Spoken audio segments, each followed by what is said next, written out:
Anescht Liewen, ein Podcast von der ASTM.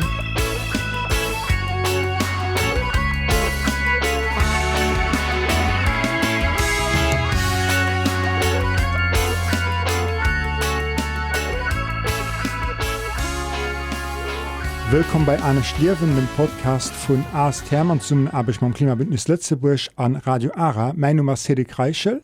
Ich schwätze heute mit Ivonne Yanez von Accion Ecologica, einer Partnerorganisation von ASTM am Ecuador, iwwert Ökofeminismus. Ein ganz spannendes Thema. Den Interview ist heute auf Englisch. Dann kommt nach einer kleinen Agenda mit an Müller.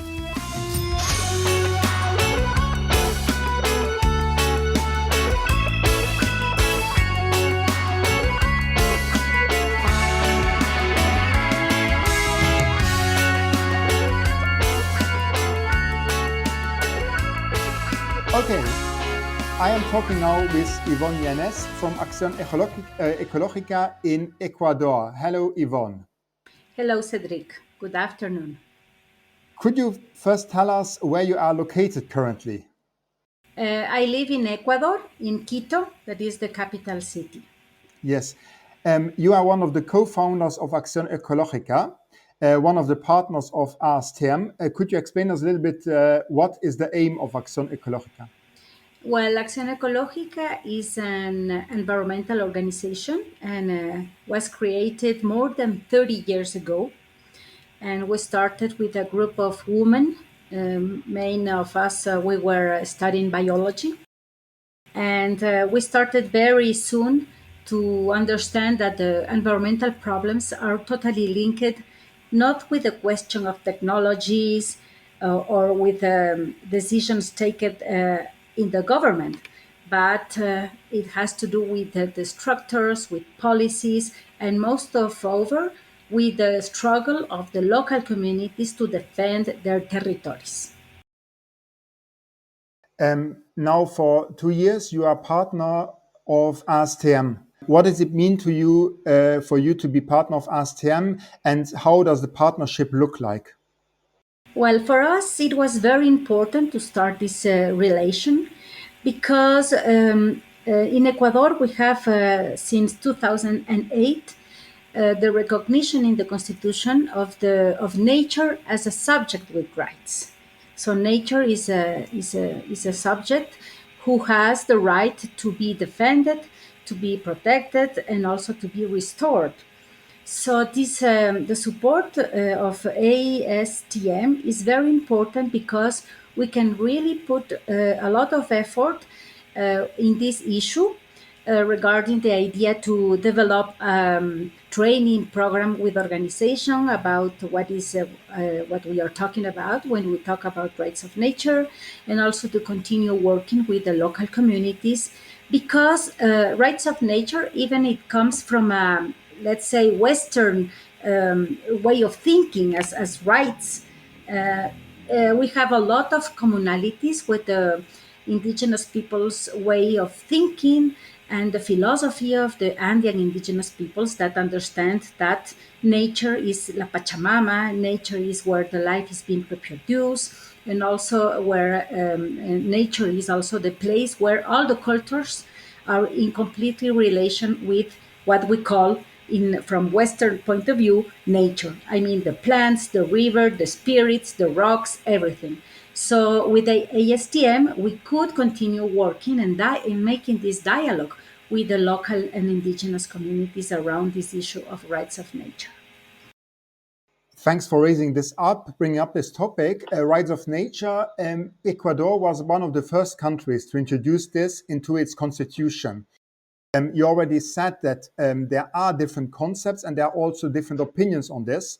For example, I remember that target groups like indigenous people, that they were first against this because they said that, like you said before, that laws are a Western concept and are not part of their way of thinking. Did that change, and how did you convince them?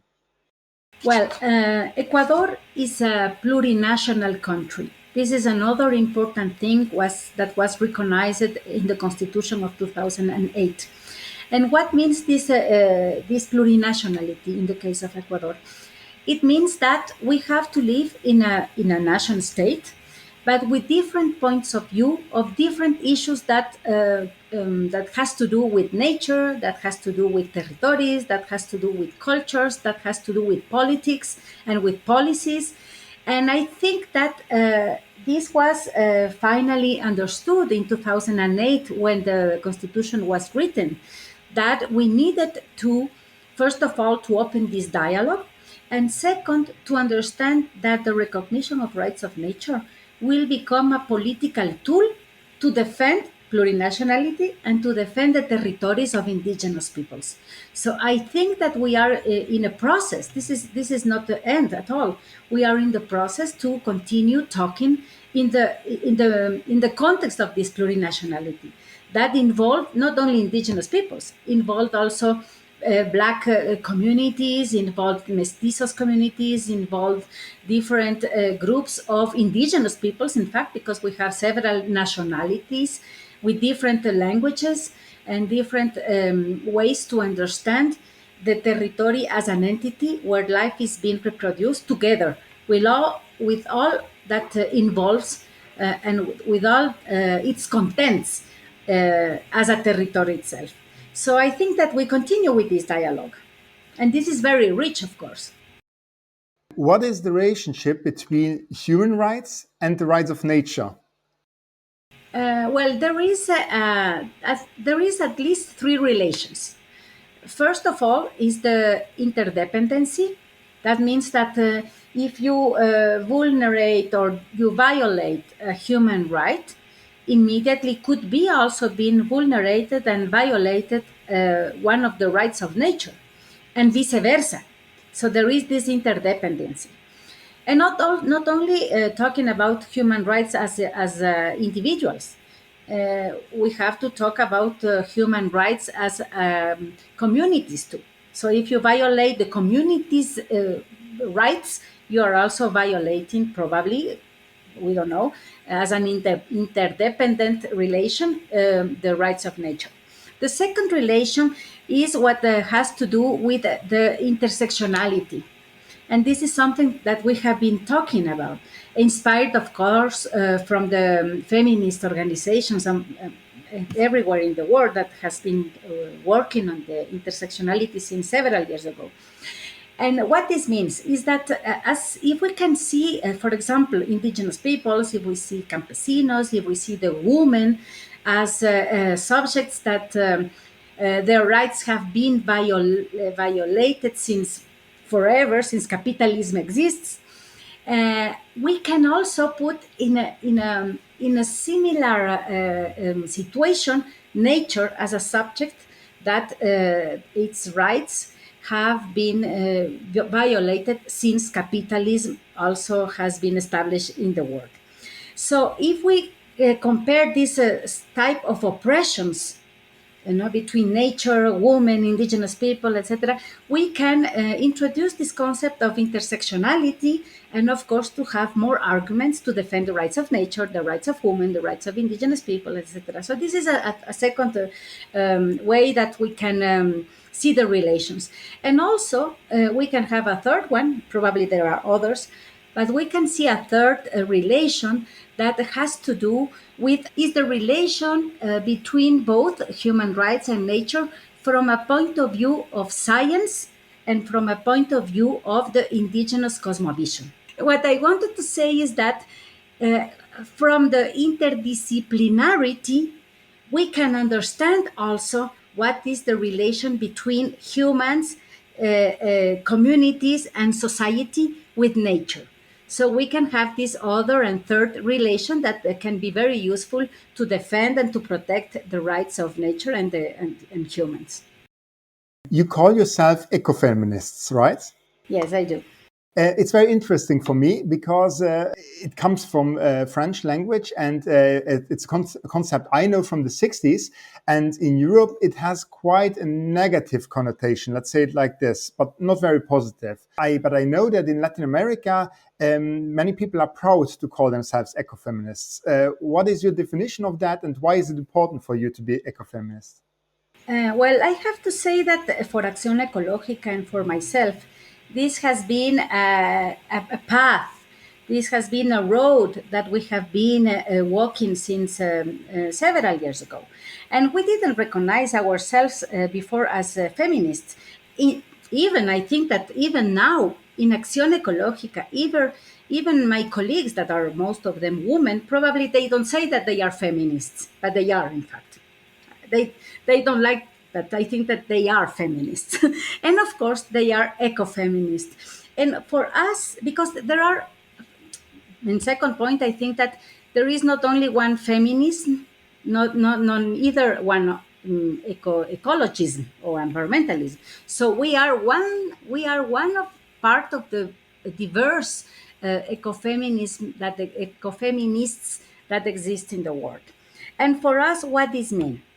This means that if we make, as the first questions that you make before, if we see that the territories are being affected, violated, polluted, destroyed, etc., this has also to do with the impact of the bodies of the women in these territories. For example, if you have the oil activities, of course, everybody in the community that is besides the oil well will be affected, but the women will be affected in a particular and a differentiated way. Why? Because they take care of the children, they take care of the elders, they go, the women go and look for the water, they feed, they cultivate, and of course most of the time the men in the communities go and work for the oil company. And of course the violence also is enhanced, and all of these problems. So at the beginning, several years ago, we start to understand that the environmental problems affected in a differentiated way to women. And then with a dialogue with feminist organizations, with other women's organizations, we started to understand that we cannot be feminists without understand what is happening with the bodies of the women in the territories. And on the other side, we cannot be ecologists or environmentalists if we don't understand the relation between the problems, environmental problems, and the impact of the woman in the territories. So I think that we start to understand this relation around three things: the differentiated impact around the role of the woman in care activities, and the third, the role of the woman in the defense of the territory, and to put in the arena of the discussion alternatives to this development that is causing so much problem in their territories. So I think that all of this made us as Accion Ecologica to be ecofeminists. And I invented a word, and I think that even better than ecofeminist, we are femi-ecologists, because for us, the center of our heart is to defend nature, and of course to incorporate in our debate, our actions, our political proposals, the proposals that comes from the feminism. So I think that yes, we are ecofeminists, but I recognize myself more like a femi-ecologist. It's very interesting, and I think this is also a good example of intersectionality, as you mentioned it. We know that intersectionality means that identities can overlap. Yeah, and you say it's the order. You give the definition. You change Femi-ecologist. Femi-ecologist. That's very interesting and a good example of intersectionalism. I think I have to ask you in this context also one thing. I hope this will not provoke you too much. I know that you don't like the expression Mother Earth very much. And I have to totally tell you that I was not aware of criticism of this terminology some months ago. And I used it like probably most people used it and understood it as a compliment for women. Why don't you agree with me? Well, I think that the concept of Mother Earth, I think that is very important and valid for the indigenous communities that for example, North American indigenous communities, they talk about Mother Earth. They talk, of course, in their own language. This is in English, Mother Earth. And I think that it was very important also as a political tool to defend their territory, saying that Mother Earth is being suffering and it will be probably destroyed if we don't stop the model of development in the territories. But I think, and also I think that in Bolivia, it was very important. In fact, there are two laws about Mother Earth, and I think that is one of them very utilitarian, let's say. But of course, Mother Earth is a concept that we have to respect on their context. In the case of Ecuador, the use of Mother Earth is not necessarily, and also Ecuador is very diverse, because here we use the concept of Pachamama.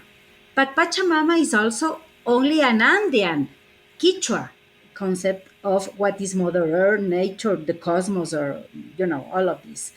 So this is not a problem on this sense. The problem, and for the femi-ecologists like me, is that it's like for me, this is a personal opinion, is like a sort of feminization of the territories, like a feminization of the nature. And what could be mean that nature is a like a reproductive, the reproductive task of nature, is like woman. Why women should be seen as a reproductive entity? Also, this idea that yes, the nature as a feminization, using the term of Mother Earth, is to say yes, nature is so pure, nature is so delicate, so we are not going to touch nature or Mother Earth. It's a sort of feminization in the terms of reproduction, and also in terms of the delicacy of Earth. And this, of course, for me is like an imposition of a conception of what Mother Earth could be as a meaning for other peoples. So, yeah, but of course we have to understand and to respect what means Mother Earth for other indigenous communities and other peoples. But we have also to understand that could be a danger to use Mother Earth as a way to feminize nature, with all of the implications that this means. Yeah, the way I understand your argumentation is that you say that there are many associations which Mother Earth raises, which we also associate with women and the way we treat women in our patriarchal society. Yes. And pure woman, purity, untouchable, which is also the dream of the conservationist organizations. Another concept which was in the news lately was the climate grief. There was also a movie about it saying that women are much more activists in Fridays for Futures, in Youth for Climate. It's mostly women who are the drivers, the motors of the fight against climate change. Even so, men are the motor of climate change. Well, I think that this has to do with, it's not because we are, this is another thing. It's not because we are more sensitive, we are more, preoccupied by nature, because we are more spiritual, nothing to do with that. I really think that, for example, in Ecuador, who are fighting in the first line against, for example, mining or oil activities are women. It's not because they are more sensitive or whatever. It's because they feel in their bodies the impact in a more different and in a more strong way, the impacts of mining activities, oil activities, etc. So I think that this is one case. In the case of the environmental organizations, for example, I think that there is this, this confluence of many leftist women that have been thinking about this idea of patriarchy, and has to do directly with oil capitalism, with mining capitalism. So it's also a question to understand this relation between the bodies and the territories together with the extractivism, with oil activities, with mining activities, with capitalism in general. So I think that is more like a political position instead of to be more sensitive, more spiritual or these things. Of course, I think that is more a question of to feel the impacts in the bodies and also to understand the relations between patriarchy and capitalism. Can you give us an example of one of your projects you're currently working on? We have several projects, but we have one that I like a lot that has to do with precisely that it's very recent, in fact, to work with indigenous women in the southern part of Ecuador. In this part, in the Amazonia, in this part, there is no oil activities. There are a lot of strong indigenous women, mainly Zapara nationality. And together, my colleague, two colleagues are working with this woman, for example, to understand the relation between the knowledge of the woman to manage the medicinal plants of the forests and COVID, for example. So the knowledge of the woman have made, first of all, to confront the pandemic in their territories. Because when the pandemic started last week, many of the indigenous communities started to come back from the towns, etc., to their territories, very deep inside the forest. Last year. And on that moment, they started to redevelop the traditional medicine to how to confront the pandemic, the COVID.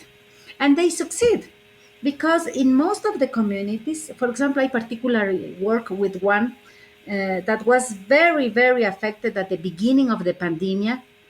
All of the people had COVID. No one dead, zero dead, because they were treating the people with the traditional medicine. And this knowledge is mainly in the hands and in the heads of women. So I think that this work, and I think that not only in Ecuador, I am sure that in other countries in the Amazonia, have been working together to understand how the traditional medicine, how the knowledge of the woman to care and to heal is related with their relations as women, bodies, and territories, and the forests in this case. So yes, this is one project that I wanted to share with you that is, I think, very, very interesting. No? It's very interesting, but I was asking myself, isn't this helping to that stereotypes remain? Because like the idea that women know more about herbs, more medicine, more about medicine, and that they find a natural way of fighting the pandemia, isn't this helping to undermine the stereotypes existing? Well, I think that we have to understand that in the indigenous Andean and Amazonian peoples, there is not this idea of roles. Now, the roles do not exist as in the Western societies. But there are different tasks, let's say. So, for example, in the more the indigenous traditional, with quotes, in the communities in the forests, men are the ones that usually go to hunt, for example. But this is not a question of a stereotype. This is the task that they divide. Okay, we are going to divide, but in a sense of equality. I mean, it's not less important in the indigenous communities to manage the la chacra. You mean the little place where you cultivate the food and to cultivate the medicinal plants. There is not a hierarchy between the hunt and the culture. There is not a hierarchy between the shaman, that could be a man, and the importance of the woman cultivating and using the medicinal plants. So there are like tasks, but not as a role appointed by the hierarchy of the community. This is something that exists. And this is very important because we have been working with several years with the indigenous women, and they don't like this idea of gender issues. This idea of gender equality, the gender, because, and this is something that the feminist organizations in the cities, or the Western feminist organizations, should understand, that this is not the questions that, yes, we have to impose here in this community gender equality, and the woman should go to hunt, and the men should do the chakra and cultivate the medicinal plants. This is something that is not applied at all in the reality of the indigenous communities. So there are tasks with an agreement of the community, and of course there are no hierarchies between these tasks and the responsibilities of the different persons, women, children, elders, men, etc. So I think that we have to understand that this is not a reproduction of the stereotypes, but is a question of how they live together in community with their environment and in the territories. Luxembourg formally launched its campaign to be elected to the UN's Human Rights Council. Maybe you heard of that in the UN. One of their key goals is to defend and to protect human rights defenders. How do you see the situation of human rights defenders currently in Latin America? Did it deteriorate over the last years, or is there no significant change? No, I think that in general in Latin America is a very dangerous situation for the defenders of nature and human rights. If you see the data in Latin America, there are hundreds of defenders of the rights being killed, not only repressed, but they're killed. And of course, there are countries that are worse than others, like Colombia, of course, Brazil, Mexico, certainly. But in general, I think that in America Latina, the human rights organizations had created a network of support with other human rights organizations in the world. So this is something that allow us to denounce, to have urgent actions for the defenders, etc. So I think that it's very important that the organizations in other continents remain very alert of what is happening in America Latina.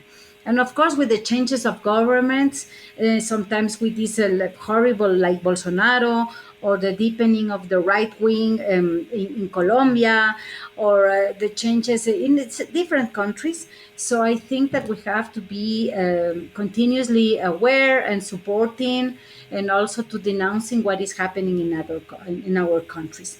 But what is more important is to probably I can finish with this idea, is that the most important is to understand that when we call the human rights defenders, in fact, in America Latina, most of the time, these defenders are not only defending human rights. Most of the time, they are people that are struggling against a hydroelectric dam, against tree plantations, against oil activities, against mining activities. So they are nature rights defenders too. So we have to understand this, and of course this also expand the possibility to support them, because we can create alliances between the human rights organizations and of course the organizations that work on environmental issues, and of course that works with indigenous peoples, with women, etc. So I think that we have to understand that the defenders in the case of America Latina is a defense of the territories, and of course the defense of the human rights and the collective rights of the communities. That's a very beautiful word to conclude. Thanks a lot, Yvonne. Thank you, Cedric. And best wishes to Ecuador. I hope the transition in government will go smoothly. Let's see. Thank you very much, and goodbye for all the people that is listening this program.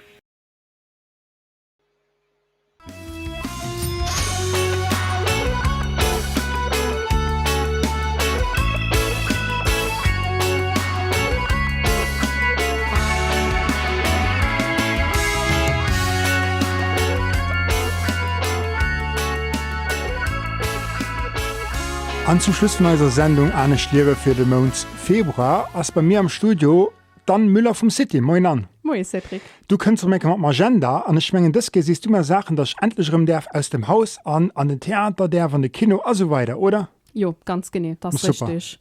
Jo, wir haben da wirklich so 3 Evenementer, die in Kanada Präsenz machen. Und da fängt wir gleich an mit der WordPress-Foto-Exposition am Neumünster. Ich meine, WordPress-Foto ist alle Leute ein Begriff.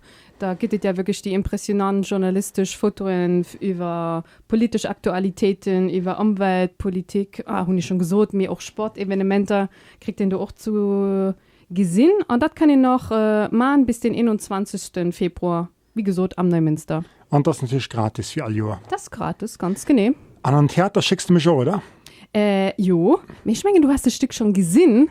Ich meine, es ist aber wert, das wirklich noch den anderen Leuten zu erzählen. Und zwar ist es Les Frontaliers, die Grenzgängerin.